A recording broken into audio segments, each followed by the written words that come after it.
네, 주님과 동행하시는 복된 날 되시기 바라겠습니다. 오늘 말씀은 에베소서 2장 6절에서 10절 말씀입니다. 또 함께 일으키사 그리스도 예수 안에서 함께 하늘에 앉히시니 이는 그리스도 예수 안에서 우리에게 자비하심으로써 그 은혜의 지극히 풍성함을 오는 여러 세대에 나타내려 하심이라. 너희는 그 은혜에 의하여 믿음으로 말미암아 구원을 받았으니 이것은 너희에게서 난 것이 아니요 하나님의 선물이라. 행위에서 난 것이 아니니 이는 누구든지 자랑하지 못하게 함이라. 우리는 그가 만드신 바라 그리스도 예수 안에서 선한 일을 위하여 지으심을 받은 자니 이 일은 하나님이 전에 예비하사 우리로 그 가운데서 행하게 하려 하심이니라. 아멘. 어제 말씀에 이어서 오늘 말씀도 에베소서 2장 말씀인데요. 계속되는 말씀을 가지고 함께 은혜를 나누도록 하겠습니다. 에베소서 2장의 주제는 뭐냐면 성도가 어떻게 구원을 받는가, 또 어떻게 구원을 받았는가에 대한 말씀입니다. 어제 내용이 뭐였냐면 허물과 죄로 완전히 죽었던 우리들을 하나님이 살리셨다, 이런 내용이 있었죠.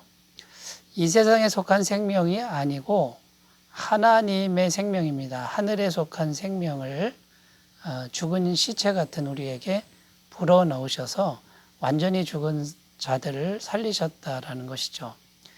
그 과정에서 하나님의 생명이 속으로 들어오니까 세상의 공중권세 잡은 자, 곧 마귀를 물리쳐 주셨고, 그리고 마귀가 계속해서 죄로 물든 우리의 마음속에 있는 욕심을 충동질하는데, 우리가 하늘의 생명을 받기 전에는 그 마음을 통제할 수가 없었습니다.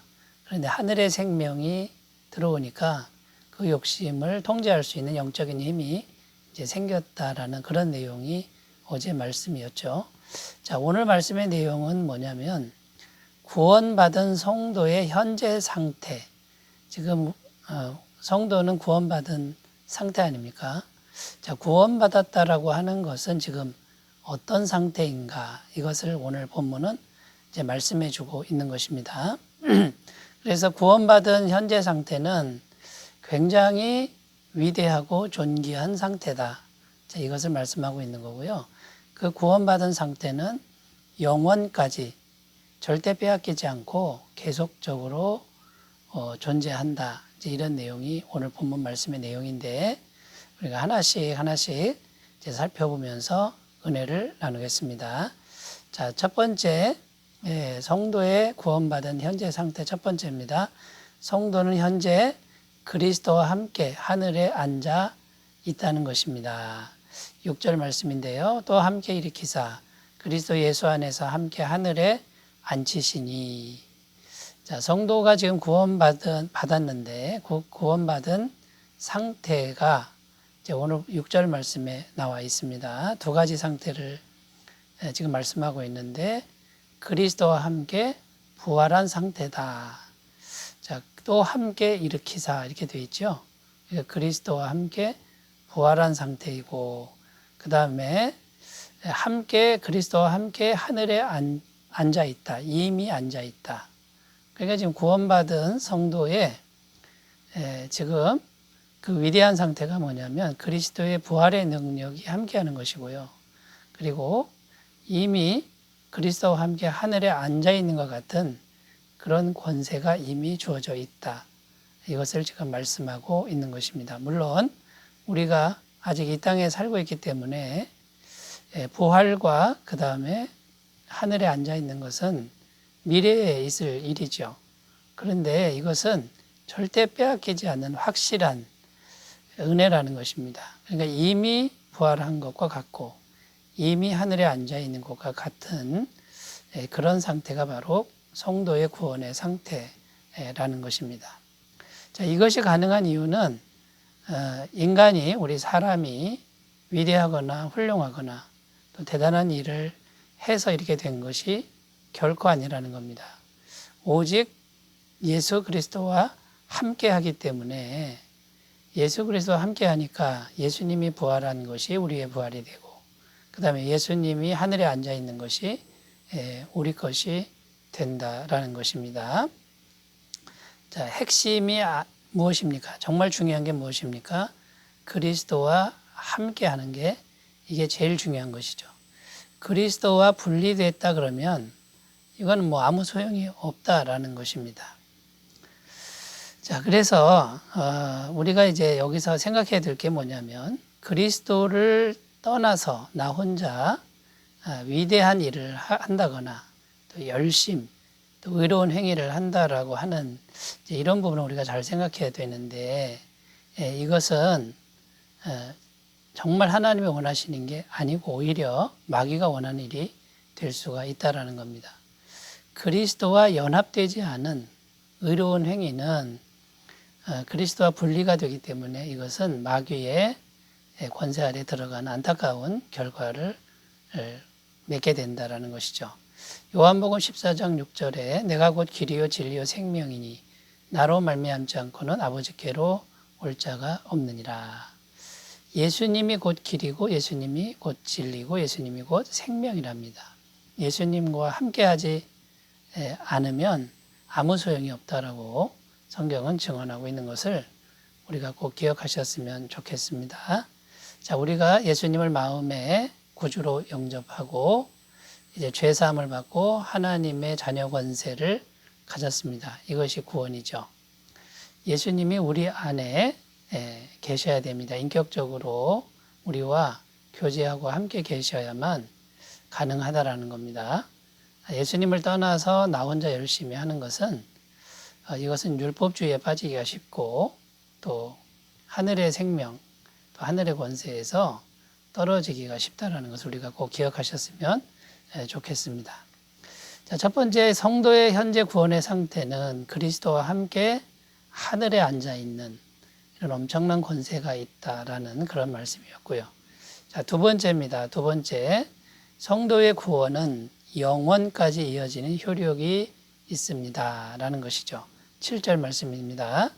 이는 그리스도 예수 안에서 우리에게 자비하심으로써 그 은혜의 지극히 풍성함을 오는 여러 세대에 나타내려 하심이라. 여기 7절 말씀에 보면 그 은혜의 지극히 풍성함을 오는 여러 세대에 나타내려 하심이라 이렇게 기록하는데요.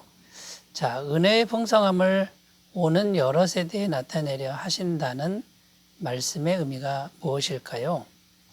자, 이 말씀의 의미는 뭐냐면 성도 한 사람이 구원을 받았습니다. 그러면 그 한 사람이 구원받은 것으로 끝나는 것이 아니라는 겁니다. 성도 한 사람의 구원은 영원까지 이어지는 효력이 있고 또 영원까지 영향력을 다른 곳에 끼치게 된다라는 것입니다.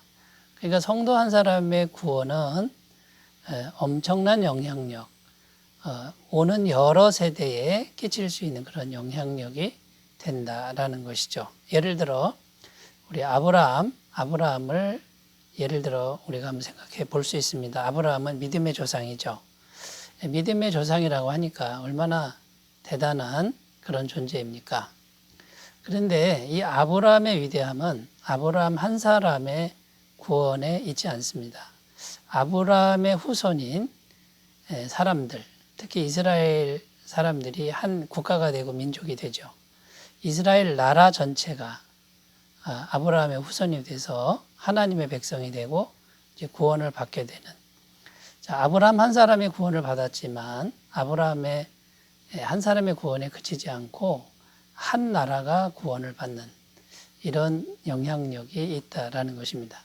그런데 성경은 한 나라가 구원받는 여기서 또 멈추지 않습니다. 이스라엘만 구원받는 게 아니고 온 세상이 아브라함 때문에 구원을 받습니다.